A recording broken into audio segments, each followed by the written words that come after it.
What's going on, guys? Welcome back to another episode. Today is part 3 of our Solix and Apex Beginner's Guide series. Today we're going to be diving into this unit on how to get this on simulation mode so you can work on it and figure it out and get better at this unit in the basement this winter before you get out there in the water and you have it all figured out. Next, we're going to get into the overlays on each of your screens and how to customize those overlays or get rid of them altogether. And last but not least, we're going to get into our 2D sonar and our RTS window, our real-time sonar windows, talk about how to change those settings and getting rid of that screen if you don't need that out there in the water, if you're not doing any jigging, things like that, that you really need that window on. So let's dive into it right now.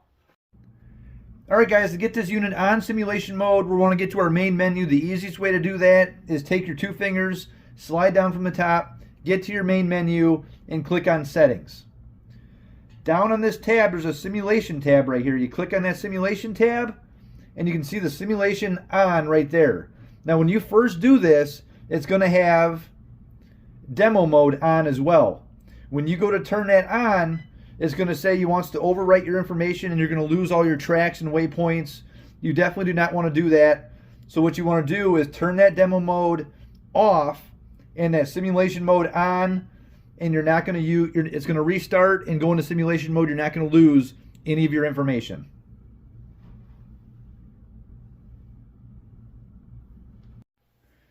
All right, guys, we're going to go ahead and dive into these overlays. We're on a full screen side imaging right here, and you can see the overlays are all on the left right here.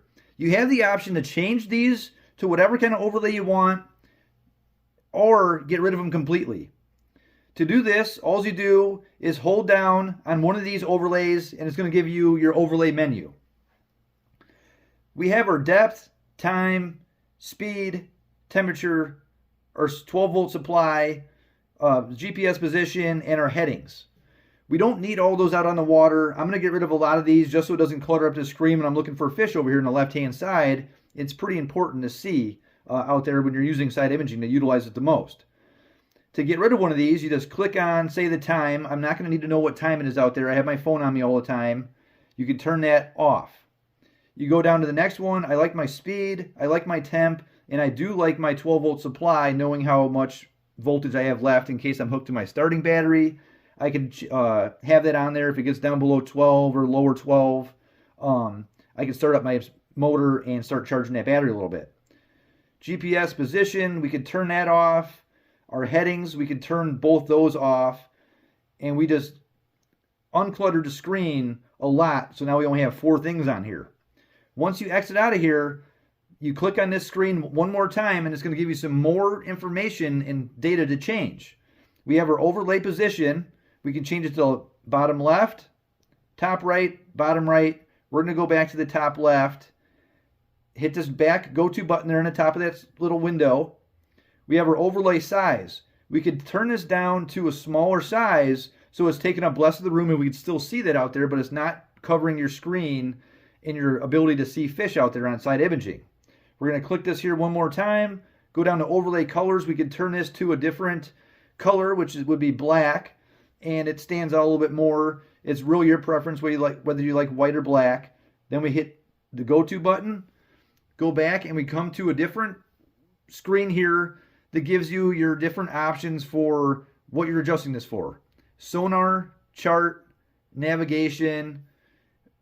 They have custom overlays here. So we're going to set this as our sonar overlay. If you want, you could go through some of the options here. Overlay 1, overlay 2, overlay 3. It's going to change it up a little bit. There's our same information here, but in a different way. We could change each one of these. Edit overlay 3, we could edit those right now and have different custom overlays for each screen you want to go into. We're going to go ahead and click that on the sonar screen, and that is going to be our new overlay for that individual screen. All right, guys, you also do have the option to get rid of this overlay altogether if you're really looking for a full-size screen effect, but you won't get your depth. To do that, you click on one of these, hit the exit button, click that one more time, hit the exit button, and we're going to do our final menu here of the overlays. We can turn that overlay off, and it's going to turn our overlays completely off. We can't click over here on the left to get that screen pop back up. What we would do is go in here to our SI quick menu, go all the way down to the bottom, click on View Options, Data Overlay, click on that, and toggle that back on. And our overlays will be popped up.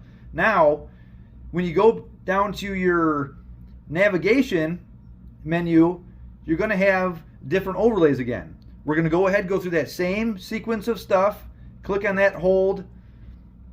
We're going to get rid of our heading right there. Turn that off. Exit out of there. Click one more time. Overlay size, we're going to go to small. Overlay color, say we're going to do white in this screen. And go back and exit out of all those. And that is going to be our custom screen on the navigation menu. Alright guys, the next thing we're going to dive into is the RTS window on your 2D sonar. A lot of people like this on. You can see things in real time underneath the boat, similar to like a Vexilar or almost live. I use this a lot when I'm jigging vertically right underneath the boat, sharpshooting. I can actually watch my jig fall down, especially when you're standing still. There's not going to be all this clutter in the water, so you're only going to see your jig and the fish on this real-time window. Anything over here on the left you've already passed, and it's been gone for so long. This is real-time sonar RTS window. You can turn this off, or you could change the options within this window. To do that, you want to go up here to your 2D, go down to sonar options,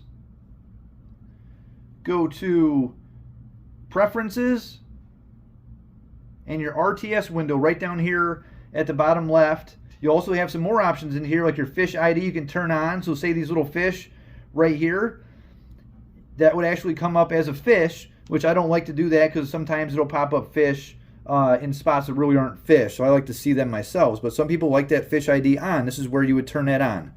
The RTS window, click on that. You could turn this RTS window completely off. You have more of a screen now, and it doesn't have that funky little screen on the right that kind of annoys some people. You could also turn that back on. You could change these to full color, so it has the full color going across. You could really see your jig and a fish easy that way, especially when you're standing still and not moving in the boat. You can turn on mono also, which is all black, and you can see it pretty well that way too. I really leave this RTS window off unless I'm actually jigging for something right underneath the boat, or I'm looking for fish fast to stop on and drop down a jig on. Any other time, I turn this off when I'm just trolling around or driving around looking for fish. I turn that off, and you have more of a window there, and it's just less things to annoy you over here on the right and distract you. So that is exactly how you do that right there. All right, guys. Thanks for tuning in. Thanks for watching till the end. If you haven't checked out part 1 and part 2 of this 3-part series yet, go ahead and do that now. We dove into a lot of features that'll help you out there in the water this next season. And please like and subscribe. Comment down below if there's anything else you want to see. I'm not sure what I'm going to get into this next week, but we're going to figure out something in here soon. We're going to be doing some different settings on Explorer series and the Mega Live 2. So stay tuned, guys. Subscribe, and we'll see you on the next one.